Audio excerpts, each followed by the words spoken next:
Bienvenidos, estamos desde el Colegio Nacional en este cinedebate que se honra tener la presencia de Juan Villoro, que como dijimos en su momento es un hombre polifacético que ha abordado distintos temas y estamos realmente agradecidos de poderlo tener aquí.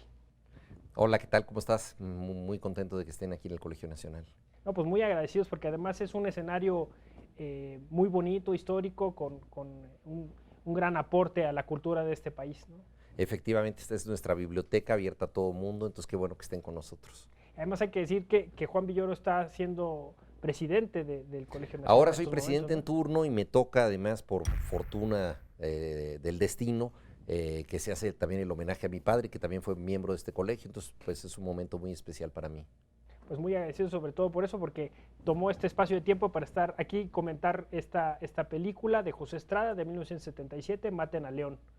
Que, bueno, ya en principio hay que decir que a pesar de todo el folclorismo que pueda tener en las actuaciones, incluso de Rivero y Reynoso, pues se basa en la novela de Jorge Ibargüengoitia, que pues es una novela bastante rica en anécdotas y cuestiones incluso históricas de nuestro país, ¿no?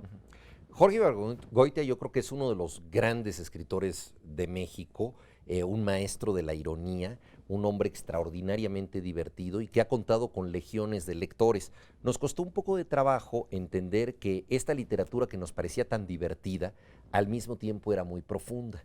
Él escribió un artículo que se llama Humorista, agítese antes de usarse, en donde él se quejaba un poco de que cuando le decían, oye, qué entretenidos son tus artículos, qué maravillosas son tus historias, de alguna manera sentía que le estaban diciendo, lástima que no sean tan profundas, porque en México durante mucho tiempo se consideró que el sentido del humor, que la literatura, que veía risueñamente la realidad de una manera crítica, pero que se reconciliaba a través de la ironía con situaciones desagradables, no era tan profunda como la literatura de una desgarradura, de cosas tremendas, etc.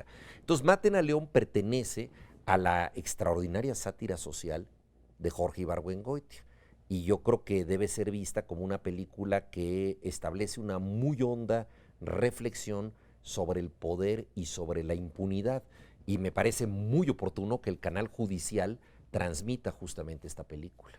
Sí, no, justo eso, ¿no? En la línea esta del Marqués de Shaftesbury, que decía que quien no es capaz de reírse de lo serio y de ponerse serio con lo risible, realmente no podía ser una filosofía profunda, ¿no? Me parece que Ibargüengoitia, justo incluso en esta idea de la ley de Herodes, ¿no? Que es de la cultura popular, ¿no? Ya sabemos lo que sigue a esta frase, ¿no?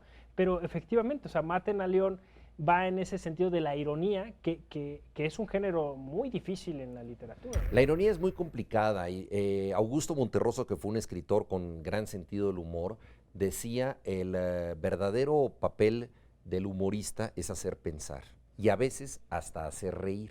Es decir, él pensaba que el sentido del humor era un atributo de la inteligencia y era una forma de pensar de otra manera. En Maten a León nos lleva Ibargüengoitia a una república bananera, o sea, la clásica situación de un autócrata, un caudillo que gobierna ese país. Se le ocurrió la historia cuando estaba pasando unas vacaciones en una ciudad de provincia aquí en México, estaba en la azotea tomando una copa con su mujer y vio un avión en el cielo. Y era un aeroplano que hacía piruetas en una pequeña ciudad donde la gente quedó absolutamente asombrada y él dijo, qué curioso, un aeroplano podría cautivar y dominar a una población que nunca ha visto un aeroplano o que nunca ha visto esas piruetas.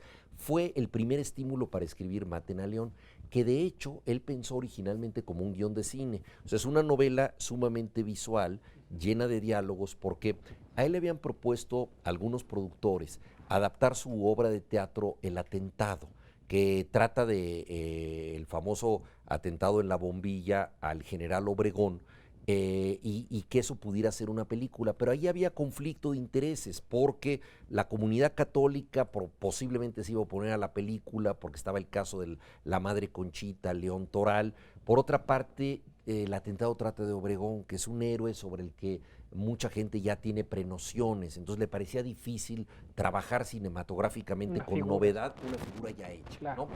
Entonces él dijo, voy a pensar en otro tema político, y al ver ese avión y pensar en un posible líder, todo pensó en un lugar que fuera una isla, en donde las cosas ocurrieran de otra manera, ¿no? Y así surgió el tema de la isla de Arepa, ¿no? Arepa, nosotros sabemos, en Venezuela y en Colombia es como una tortilla, ¿verdad? Es exactamente, es una masa que tiene forma efectivamente de isla, lo cual ya es irónico, ¿no? Y entonces él empezó a escribir Maten a León como un desarrollo cinematográfico, pero muy rápidamente se dio cuenta de que tenía que ser una novela. ¿Por qué? Porque la ironía requiere de distancia. Entonces, unas cosas que tú narras, si las comentas de cierta manera, se vuelven irónicas. O sea, la ironía muchas veces es el comentario sobre lo que sucede. Entonces pasan cosas un poco absurdas, raras, extrañas, y el comentario las vuelve divertidas, humorísticas, irónicas. Sí. Entonces él sintió esa necesidad. Y yo creo que ahí está también el problema de adaptar una novela en donde es muy importante la voz del narrador que te está haciendo el comentario irónico. Bueno, entonces la narración es importante porque hay una narración a nivel fílmico, luego está esta persona que va contando la novela y luego está la persona que va de alguna manera llevándolo al cine, ¿no? Pero son narraciones diferentes, ¿no? Me parece. Uno de los grandes problemas de una película como Maten a León es que tiene que adaptar una novela que aparentemente es muy cinematográfica, y el propio Ibargüengoitia reflexionó en este hecho.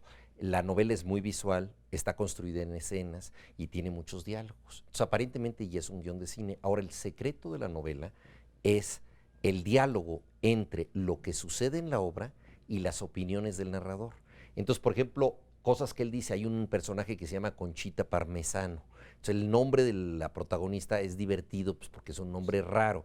Entonces, Conchita Parmesano es una figura un poco absurda que se pasa comiendo galletas todo el tiempo, se echa migajas encima, no atiende a un concierto y al final del concierto dice, pero qué conciertazo. Entonces, esto lo hace Ibargüengoitia como para crear una atmósfera un poco ridícula en una isla tropical donde hay gente pretenciosa que va a los conciertos a comer galletas, y la señora se llama Conchita Parmesano. Ahora, si no se narra de esa manera y nada más ves a una señora en el concierto que come una galleta y dice que conciertazo, eso no es chistoso, no tiene ironía. Entonces, uno de los grandes problemas para trasladar la novela es esa. Le pareció a Ibargüengoitia, y yo coincido con él, que es una novela que en su representación cinematográfica está muy bien actuada. David Reynoso está espléndido, sí. Los actores son muy buenos, la composición del lugar tropical está muy bien hecha, pero es una película también que es más costumbrista de lo que es la novela, porque parecería que es como la recreación real de la vida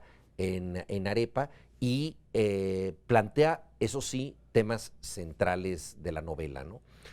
Yo creo que hay un gran predicamento moral en Maten a León, que es el siguiente: ¿en qué medida una persona que comete un crimen puede ser la persona encargada de averiguar ese crimen? Hay una obra famosa de Heinrich von Kleist, El cántaro roto, que trata precisamente de esto.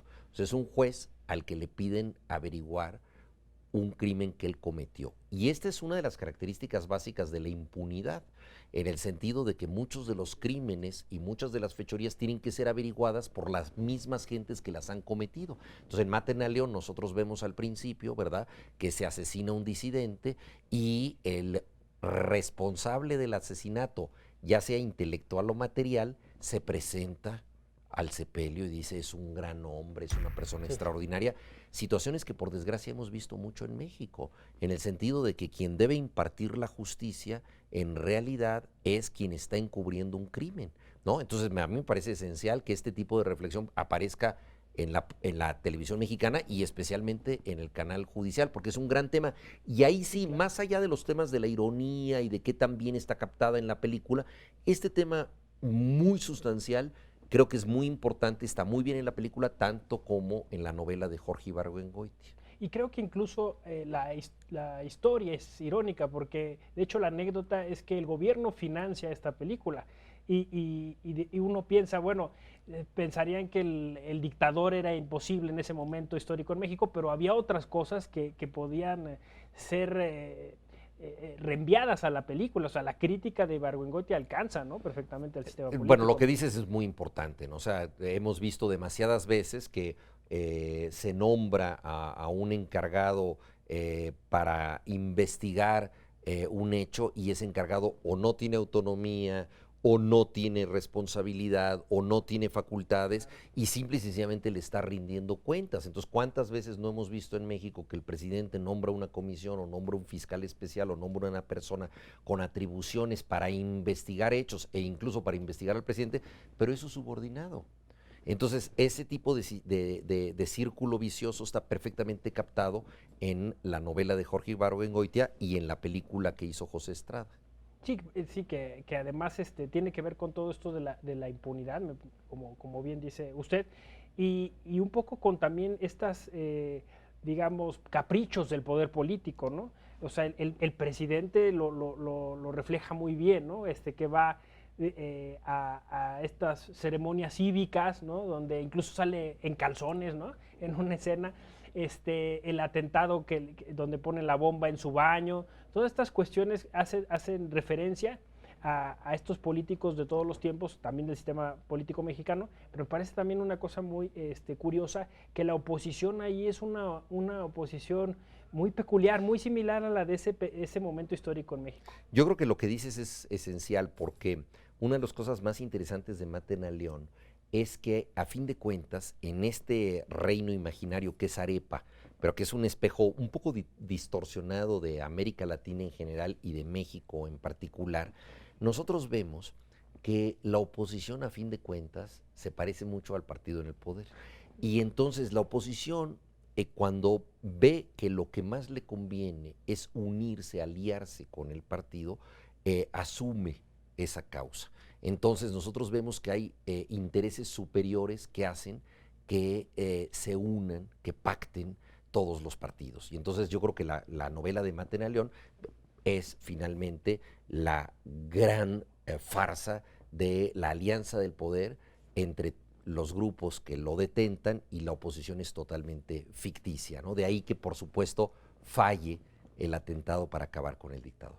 Sí, yo creo que eso es un colofón maravilloso, ¿no? Tanto a esta película como a la propia novela, ¿no? O sea, cómo es que en realidad los políticos son siempre, en todos los tiempos históricos y en todos los espacios, ¿no?, públicos, y de alguna manera por eso la ironía alcanza en esta idea del magnicidio. Efectivamente, y bueno, y finalmente la risa es una afrenta al poder, ¿no? Entonces, no siempre se puede combatir el poder, pero siempre queda el sarcasmo, queda la ironía, y queda la obra de Ibargüengoitia y esta película de José Estrada como una compensación para decir las cosas podrían ser de otra manera. Creo que si no una sociedad no sabe cómo reírse de sus políticos y de su sistema político, creo que está en graves problemas, ¿no? Sí, yo creo que para conocer una época hay que saber de qué se reía la gente, y la obra de Ibargüengoitia es un muy buen barómetro de cómo ha sido la sociedad mexicana. Pues muchísimas gracias a Al Juan contrario. Villoro. Tenemos aquí un libro, es el libro Salvaje, que pues es estos cuentos, que parte de la faceta es muy rica la actividad en la que ha participado Juan Villoro, pero pues sobre todo para, me parece, los adolescentes, ¿no? Es un buen Sí, claro, texto. el libro Salvaje tiene como protagonista a un muchacho de 13 años, entonces una aventura sobre la lectura, sobre el encanto de leer, los desafíos de leer, y espero que lo pueda compartir la gente, ¿no? Entonces vamos a regalar unos libros, y entonces si se pueden meter por favor a nuestro perfil de Facebook, ahí vamos a dar los datos. Recuerden de seguirnos en nuestras redes sociales. El hashtag ahora va a ser Juan Villoro en Cine Debate. Les agradecemos mucho, le agradecemos mucho a Juan Villoro, al Colegio Nacional, a todo nuestro equipo que se trasladó hasta aquí. Yo soy José Ramón Arbaez Hernández. El cine nos hace muchas preguntas. ¿Qué preguntas? Esa ya es una pregunta. Nos vemos en el cine.